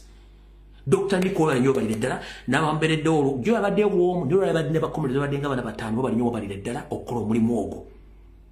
Kati mwe batasobodde gendayo nga muga muri banna Uganda kiki kye mwongera ku ggwanga lyammwe.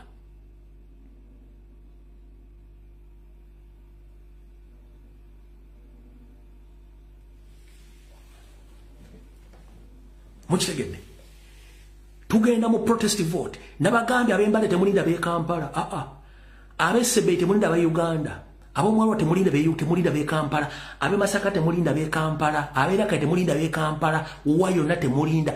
You just need to wake up and to raise your voices nga mo demonstrating kamba wene chama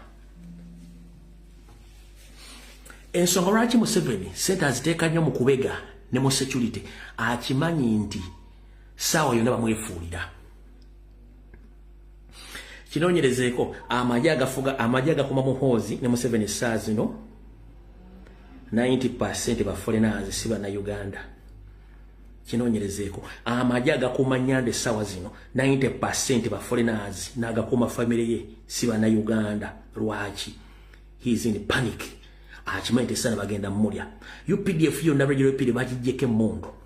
Basitadde mu Amale nga bana kibekengera. Engombe zitambula mu police post politi uni kwedi kusipeso buli muntu yenna ngomanya nti abantu bakoye okitegede bulungi kati jala bagamba mubere bagumu oba kubetiya gaso okeweka musonge mbere kubanga eyo nsi yamwe tetulinda na kalulu in fact akalulu genda kubanga spark wabula the current kidnap zezigenda okuleta revolution entuufu tembako kimutya ekyo nkibagambira nakyo mbere nga mukimanyi. Awo tuvuddewo mutegedde bulungi nnyo awo tuvuddewo katugende wano.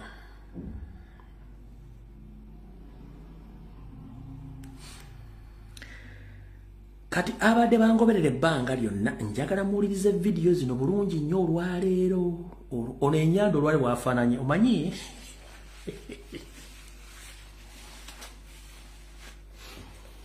njala munkwate bulungi nnyo.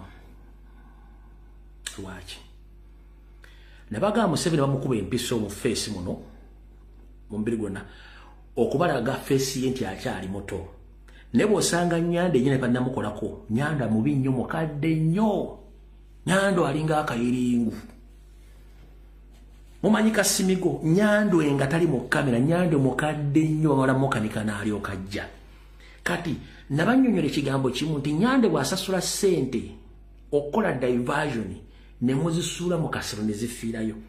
Amanyi okwekolako diversion oba point of discussion. Nyando amanyi okwekolako point of discussion, akola ebintu mu bidiscussingeko, mu biteekinge time mu discussingeko. Naye olwaleero azze nga bamukubye babadde makeup, bamukubye matafali g'ekajjansi. Naye ndowooza makeup ono ali medicinal. Ono sino mu makeup. Makeup ono ali medicinal. Kuno kuliko abasawo bamanyi waliwo medicinal makeup. Kati kirabika nabaga nti ajja tuukange face ombi tegukya correspondinga na ddagala lye bamukuba. Kati makeup gwa mukubye, yes, ayinza okufuuka point of discussion naye nga medicinal makeup okujjawo engeri gy'abadde ayinza okujja nga alabika nga Kasimigo olwaleero.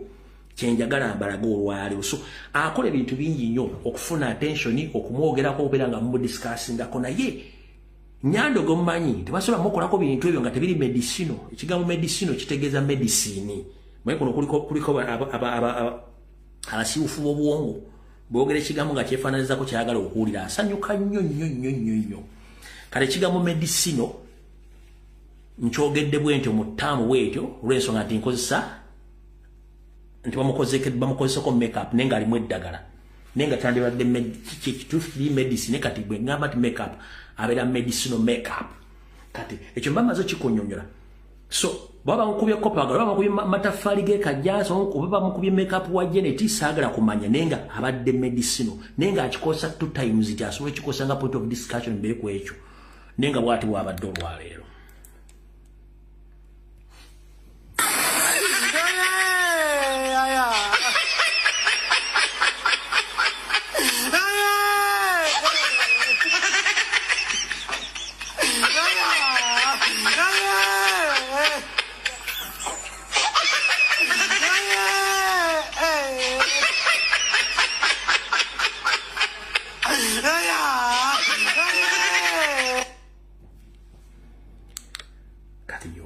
Wafananya olwaleero naye nga abamanyi bajja basomesa mu inbox za mu byemba gambi wano naye nga oba mu makeup wa Janet Sima oba Natasha oba wa Patience Sima naye nga unataka kubanga medicinal makeup kambadde mu kala bulungi nnyo.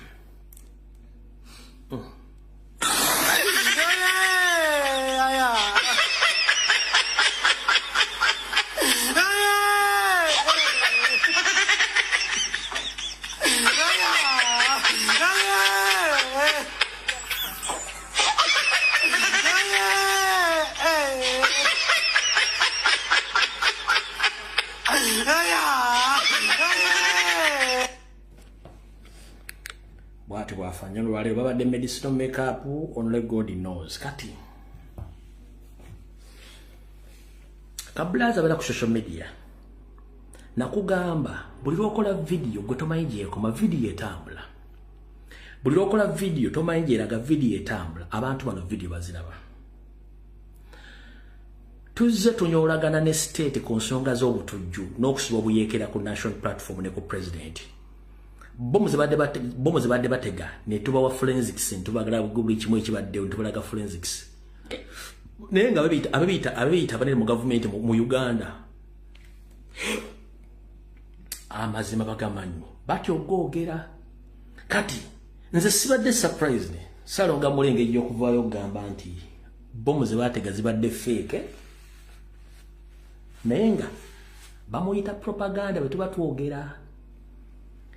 Kansulenti speaker Anita Amongi sigo wadde mukamaawo ono kopagaalo oba kajjansi Anita Amongi kansulenti sigo wadde Museveni makeup oba Janet.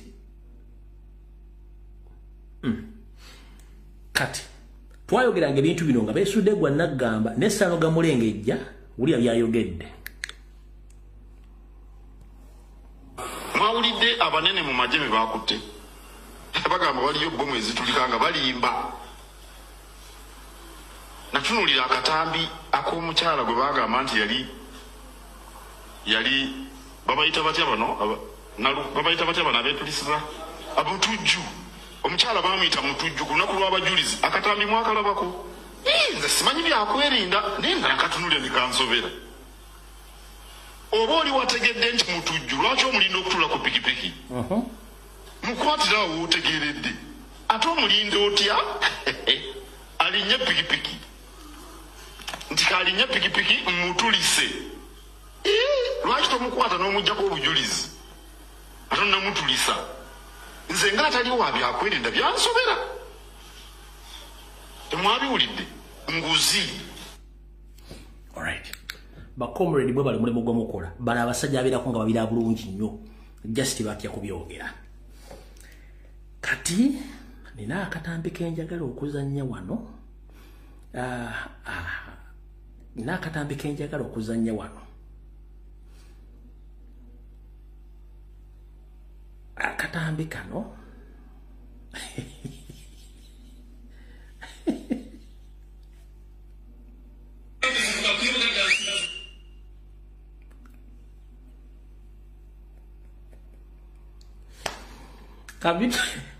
kabidi mwakalabyeko naye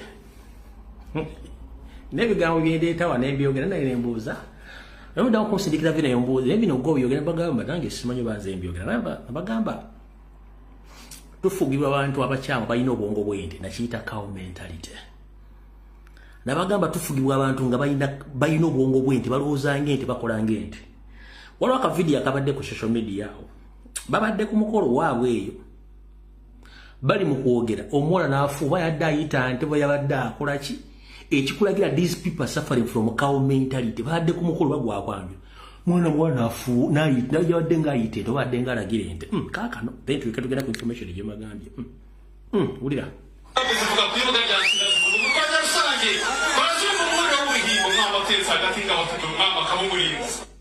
nkakudire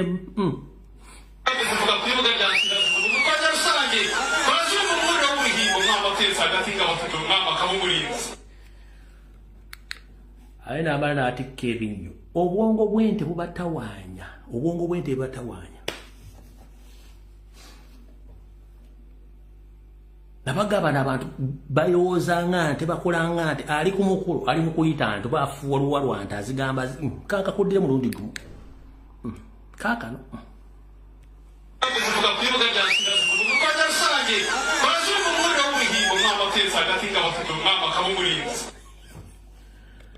ate n'asindika ekinnyo nga yalowooza tunyumiddwa. Anyways, ati katugende wano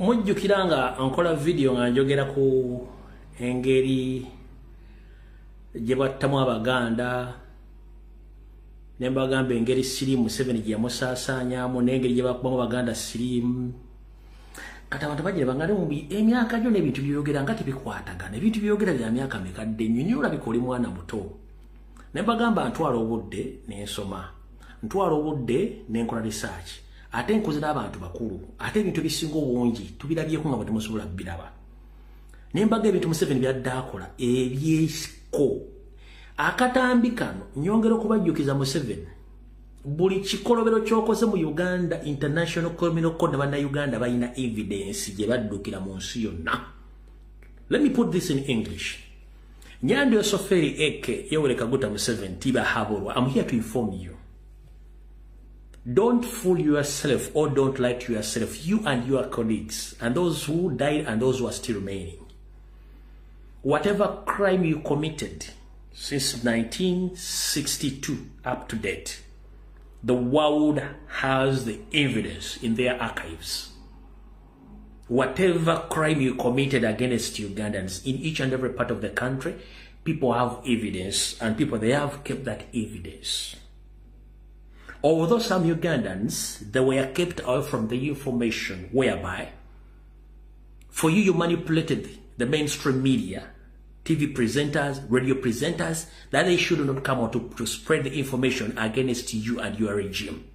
But unfortunately, time comes that social media was innovated. Here we are right now, we are exposing you. I'm here to inform the international community that there is no Joseph Kony in Uganda. Yes, you might hear the name Joseph Kony, but a person who committed the atrocities against humanity, it was Museveni himself. Some ministers from the northern part of Uganda, they know the information and they know the truth. Those who were massacred during the 1980 war up to 1986, they have information. Ask yourself as to why the 1994 genocide in Rwanda wasn't commissioned to the International Criminal Court. Lwaki genocide eya 1994 eye Rwanda eyatta abantu akakadde kamu n'ekitundu omusango tegwagenda mu International Criminal Court? Lwaki tegwagendayo? Lwaki okutta kw'Abaganda mu Luwero Triangle abali almost 1.5 million Uganda Baganda omusango ogwo tegwagulwa ku Museveni file tebagitunulangamu? Lwaki omusango gwa Kiwete tebagutunulamu? Lwaki system ya Wembule Abaganda bonna abattibwa tewali abatunulamu? Tugenze wali Silva Kwena tewali abatunulamu. Tugenze Mukula tewali abatunulamu. Abantu bangi battiddwa. Bannayuganda battiddwa during Museveni's regime bangi nnyo. Nde wali kubanga Museveni Achimenti has been having backups. Ng'ayina abasajja bali bamusanjira ebizannyo abatandise omuvaamu. Let me tell you this, nakyo kanchi bagambe. Mu spiritual world mugimanyi yensi eyobuwangwa neno Museveni bamugobadda. Mu spiritual world Museveni yagobebwa dda, yensonga lwaki buli kyakola kitandise okufa ttogge. Ffe tukyali mu revolution ne mu spiritual world, mu revolution ya spiritual world Museveni bamugobadda. Kyova olaba buli kimu kyakola kati kibackfiringa. Kasese Masaka eya Peter Erweru omusango gyeguli naye bakyagutuulidde. Ne high witness ye General Peter Erweru buli kimu ekiri. Naye abantu balina obujulizi basirise kati. Akatambi kano ke kamu ku bujulizi obukusike naye kali mu black and white. Njagala owulire maloboozi gano si gange eno CAI. The video I'm about to play right now, it has a lot of evidence against Museveni's regime on the crimes which he committed against the will of Ugandans. And some more even slowly is coming out.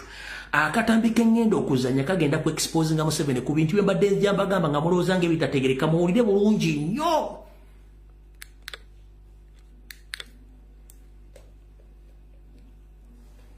Consistently fed the world with propaganda and TV teams access to investigate the appalling human rights record of the National Resistance Army in northern and eastern Uganda.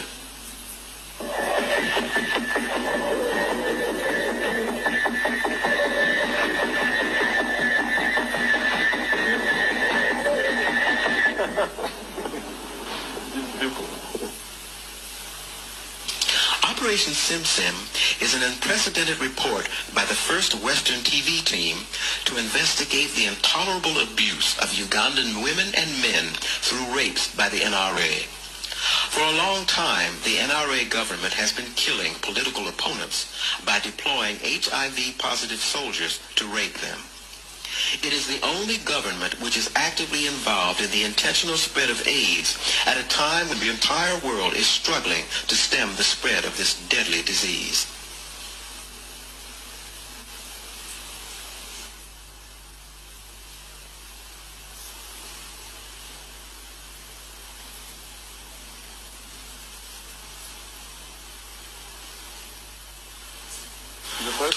People by the turn of the century. In the East African state of Uganda, the number of AIDS-infected people in the country has been steadily increasing. The Ugandan dictatorship of President Museveni is using the high number of his National Resistance Army soldiers to his advantage. The soldiers roam the land, searching for people opposed to his regime, and their weapon, the AIDS virus.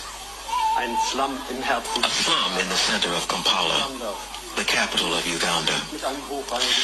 We have made an appointment with a high-ranking officer of the government army. He is opposed to the crimes of his comrades. If you send a soldier in the AIDS area to an AIDS-free area, he will behave in a brutal manner because he has nothing to lose. But such a soldier life is meaningless. Therefore, he will follow government orders unconditionally. I know many soldiers who have raised both men and women in the north of Uganda.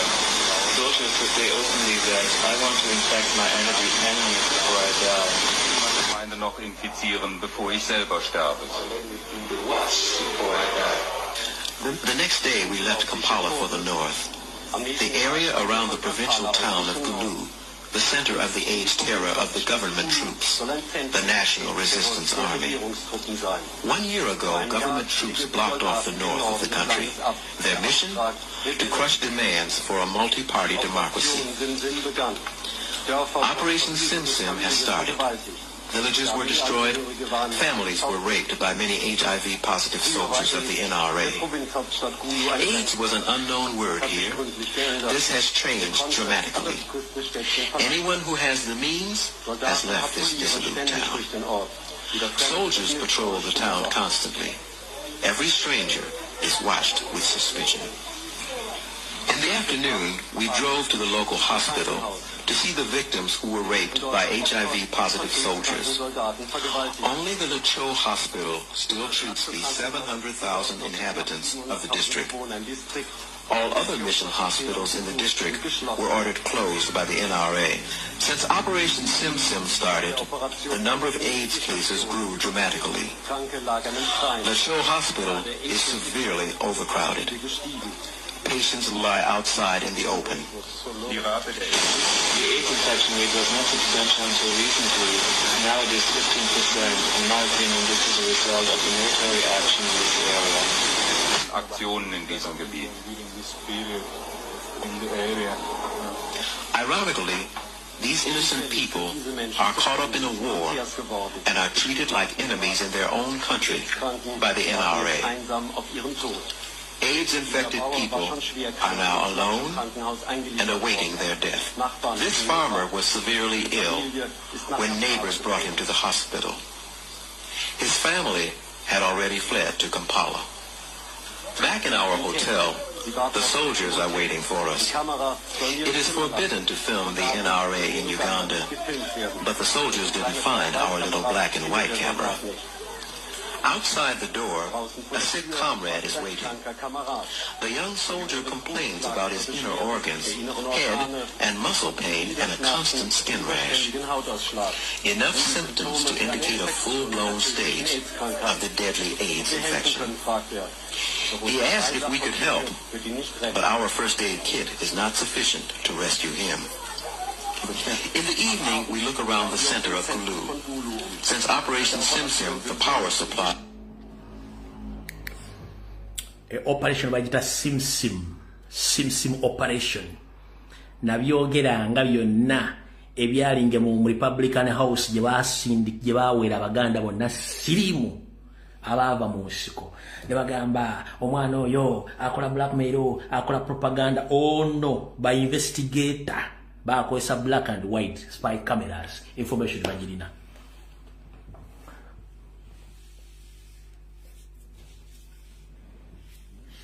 Katwesa ddake kulwa abaana baffe oba bazzukulu baffe bali tusomako zino video tezijja kuvaayo information tujja gita kati gwedda simanyize nina amabeere simanyi n'akabina simanyize nina six pack toyagala kulwanira nsi yo bajja kuvulunga mu ttako jja natuuka okulya ebinyeebwa ebibisi kubanga temusobola kwogera nsonga olwo. Bino ebintu mbyogeredde ebbanga eriwera obujulizi butandise okuvaayo muwulidde bulungi nnyo. Katuga tugende wano kano ka video mukamanyi as usual. Omugenda okumanyira nti Museveni is a manipulator. Manipulator y'omuntu ajja n'akukyusa obwongo n'ova ku kyobaddeko n'ogenda ku kino okkiriza mu kiki olw'ebigendererwa bye. Museveni is a manipulator. He can manipulate anyone via different ways according to what he wants from that person. Mukatambi kano mugenda kulaba nobody mau kati constitutional simanyi minister Never know northern Uganda, they confirm that Museveni is the one killing Ugandans in northern Uganda in Uganda. Right now, Mawa Yogera Gambochi. It's about how many people who exterminated or assassinated political opposition. Museveni's done more. Yet nobody associates Museveni with atrocities. Museveni managed to impress the Western world. They didn't know that he was actually a wolf in the sea.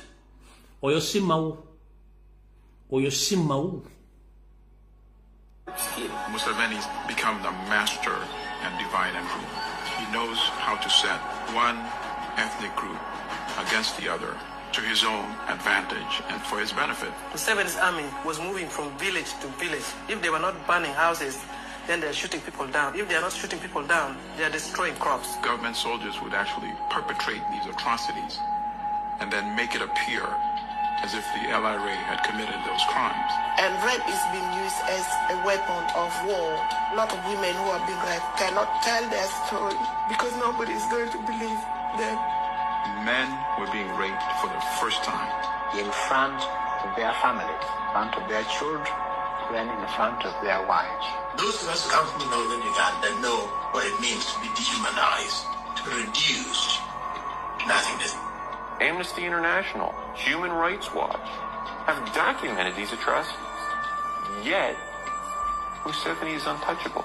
Shocking thing is that the government was able to forcibly displace them, then not provide food, shelter, medicine, or protection. They were taken to these concentration camps in order to be destroyed. At its peak, 1,000 people every week were dying because of the conditions in the camp. Museveni and his key commanders who committed atrocities, crimes of war, crimes against humanity, should be investigated, should be indicted. To date, nothing has happened. We must not let the world forget. We must keep on telling the stories. We must keep the memory of suffering alive.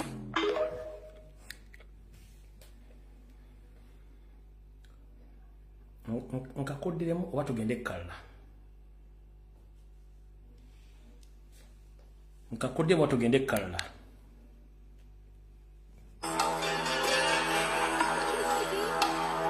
But the manner used to achieve these political aims has been horrific. Thousands of child fighters and civilians have been slaughtered. Hacking off lips, ears and limbs are just some of the methods used by this ruthless rebel group. You have been accused of terrible crimes. You know, people having their ears cut off, people having their lips cut out. That one is not true. That is propaganda which Museveni made. I've seen the photos of people with no lips. Yes. That is propaganda which Museveni made. Let me tell you clear. That thing was happening in Uganda. Museveni went in the village and he cut the ear of the people, telling to the people that thing was done by LRA, which is not true. I cannot cut the ear of my brother. I cannot kill the eye of my brother. I cannot kill my brother. That is not true. Are you saying that the LRA have never been involved in any abductions, any mutilations, any rapes? Yes. They've never been involved? The LRA has never been involved on that part.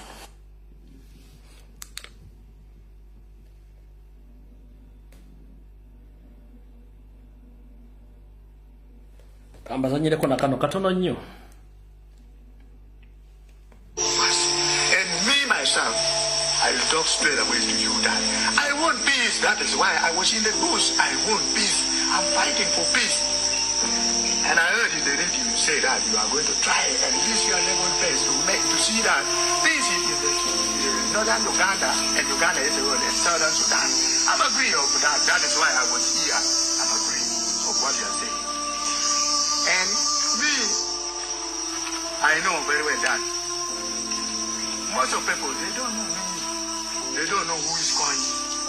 They don't know even my political agenda. Because I was in the bush, I'm a rebel. And Museveni is a government. So you know very well that Museveni is working with very many means.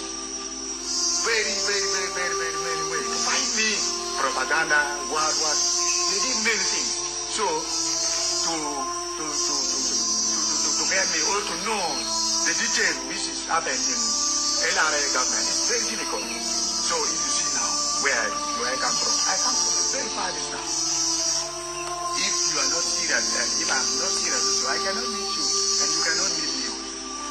But only time you are serious and you are not happy about what is happening in Southern Sudan. Because we are all brothers, we are all Christians, we are all black, we are all African. That is why I'm also talking to you. So I want you to know very well that we, the NRA, we want peace and we agree for what you are going to say to us. We agree of it. We don't want to fight. We don't want to change fire with SLA. We want to talk with Museveni government also.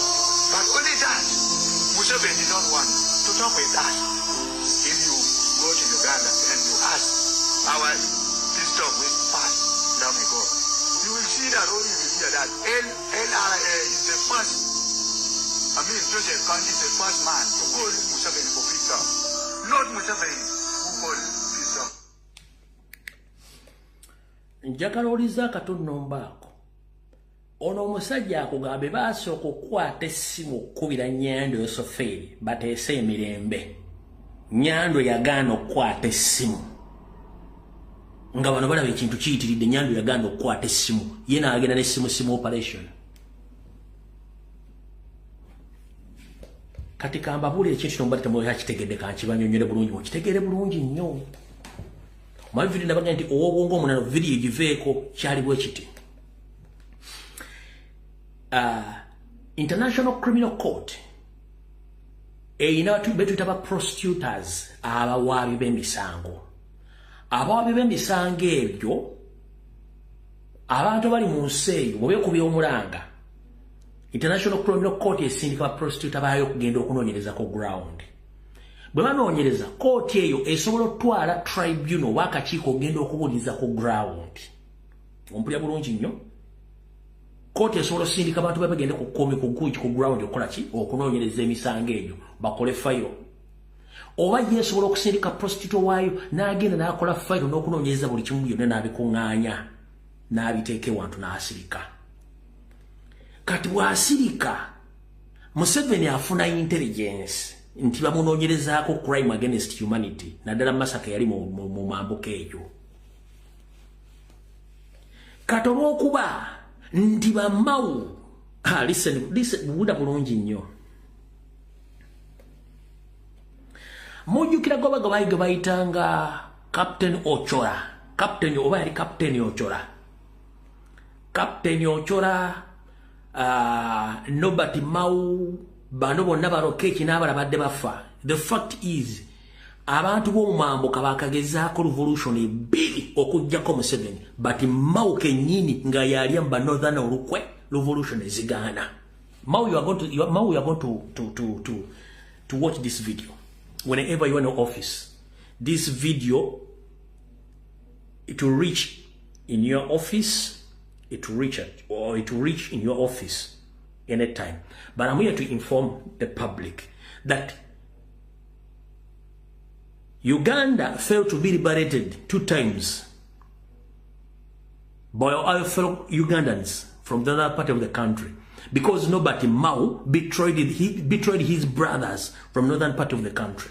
But omugenzi bamwita Captain Ochola bamutta bali mazokola olukwe nekkolire banne nga bazokolagana abantu bali mu system bajjeko Museveni. Mau yakwata information n'agitwalira Museveni. Museveni atandika okunoonya buli omu yali mu lukwe n'abatta n'alekawo Mau. Lokecho wave e Mogadishu najja nga alina mission ne banne bonna bayita Mau nga concerned citizen Muganda waabwe. Mau n'agenda atula mu meeting. Olwava mu meeting Mau n'ategeeza Museveni ekyali kigenda okuddako. Lokechi teyalusula teyabeerawo n'abalala bajje bajjako bolanya bonna babatta kubanga bamanya ku mission yani ya Lokechi. Kati yono Mau kati saazi n'aliwo. Yes, Captain Ochola yobatta mutte yali agebagola keda kola gane ne koni ne banna bali awona bona olwagamba mawu maya kwata information nga kitwali Museveni location watuza meeting y'abantu ava mu Northern Uganda ba concerned city n'abategeza tugenda kola ekintu ABC buli munga akirina mawu yadduka Museveni nga amugamba abasajja bagenda kuwamba kino ABCD Museveni nga akwata nga atandika okunyiga baba balokechi aba speaker yaliko Jacob Oranyi n'abala bonna baze batta bonna kati y'ensonga olwaleero abasigadde bonna mu Northern Uganda balina access ku Museveni okwetunda kubanga abaaliyo bakagubiru babamalawo.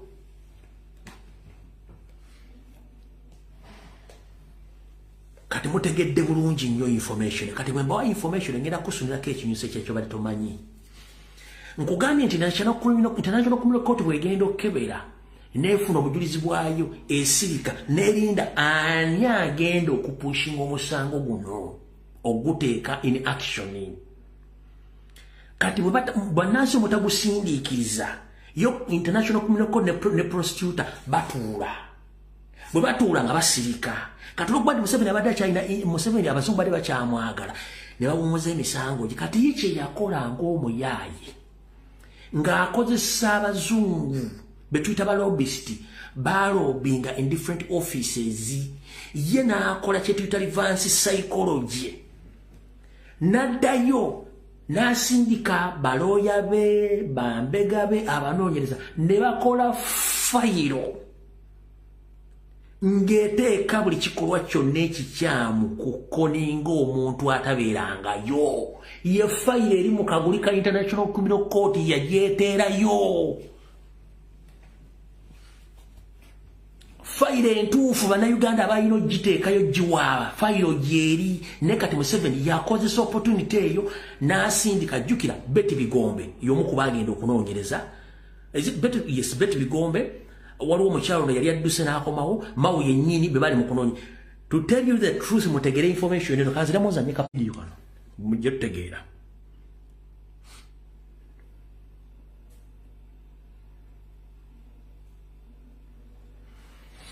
Kati story je kunyumiza lojjo tegeera nti kituufu nti information yaliyo fayiro nga gyeri kano kenyini. It's about how many people who exterminated or assassinated political opposition. Museveni's done more. Yet nobody associates Museveni with atrocities. Museveni managed to impress the Western world. They didn't know that he was actually a wolf in a sheep's skin. Yoyo Maunga abyogerera ddala direct. Wachi yakyuka.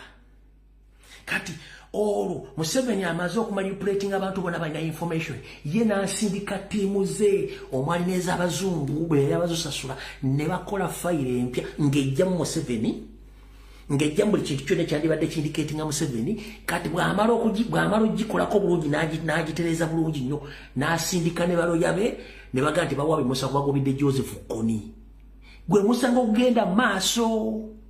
Nenga guli original omukadde ogwalina okukwata Museveni baagutulako ensimbi. Kati ensonga lwaki abaana bagenze ku Twitter ku TikTok ku Facebook ne basindika evidence n'obujulizi badisablinze comment section kubanga abazungu fayiro gye basoma ne biri mu comment section ne bawulira mu corridor bisoma birala nnyo ku muntu kubiri bakola kibi ne bagamba twafadda ya tufudde. Nza kati mutegedde nze sikola video za 0.05 GB RAM kizibu nnyo sizikola ezo nabagambye obwongo obutondo sooka okole ki ove ku video. Kati mutegedde oyo gwe bayita Nyando Yosoferi akola ekintu n'amala n'akikyusa n'akikola mu advantage ye. Kyova olaba tebaaguzanye ku TV za Uganda wadde okuteeka screeni zennene mu mambuka ga Uganda. Ogwo omusango adde gulina kubeera ku huge televisions wa mu kisaawe waggulu mu Northern Uganda ng'abantu beerolera. Zino video za Kony ng'ayogera ngawo obujulizi nga tebanazizanya mu International Criminal Court yabazanya akakodyo kati bw'atyo badde azanya emizannyo gye. Ne genocide ya 1994 bwaba tebaagikola ne kyaliwe Pilato eriko evidence buli kimu lwaki tebagiwabangako.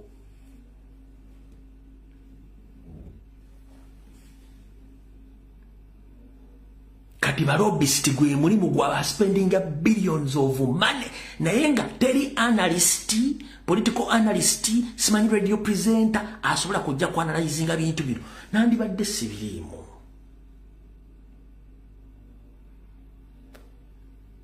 nandibadde sibirimu sinzo omuntu omutufu okujja okubabulira ebintu bino abasajja abanne mu government n'abagivaamu gye bali but they fear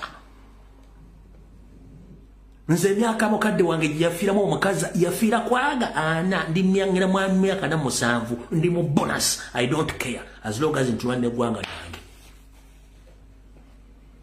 oza kati mukitegedde olwaleero kyovula nti Museveni yatidde nnyo International Criminal Court yatidde nnyo nga fayiro gye basoma ekiri mu comment section ekiwandiikibwa mu email ku Twitter nga birala nnyo ku bye balina nga mula n'omukazi yabadde musimanyi yabadde lo yavudde Kampala nga naye muteeketeeke wa Museveni they don't talk about the facts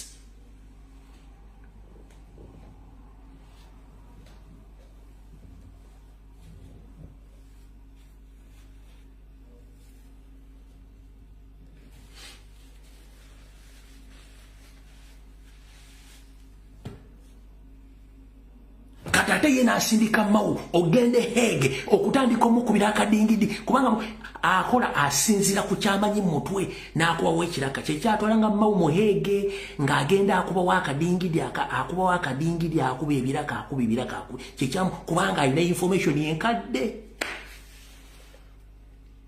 video njimaze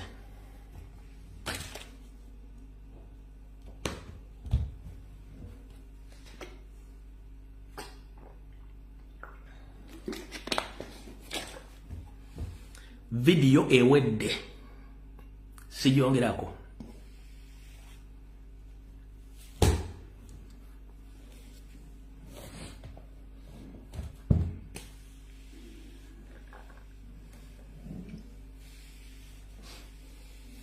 oba yati mu Betty from Teso bebo bantu ba Museveni kati mwanyina akole mbade mu bomusanga ali mu diaspora nakuba obutwanga tomanyi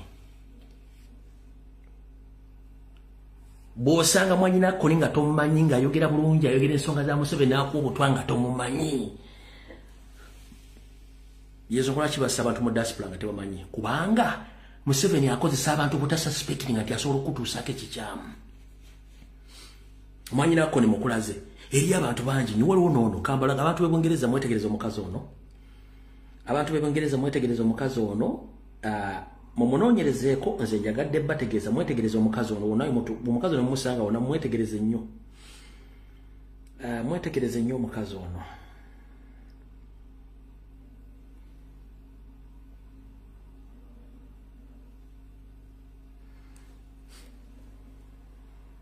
at the desk it was raised.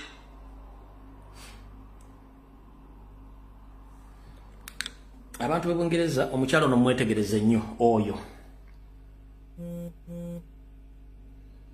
omukyalo oyo mumwetegereze nnyo mutandika omunoonyereza oyo It was raised by Engineer Adam Kasambra from Sweden there that we were told we have a diaspora desk in Parliament, but we are treated as orphans in the diaspora. omukyalo bamuyita Joseline Karungi abeera mu Bristol southwest of England yomu ku ba agent ba Museveni mu Bungereza bamuyita Josephine Karungi abeera mu Bristol southwest of England mumwetegereze bulungi osanga omuntu munyirivu mulungi nnyo naye nga munnange tomanyi intention ze na buli kimu so ogwange nkoze ebisigadde mukaba nkumire video ewedde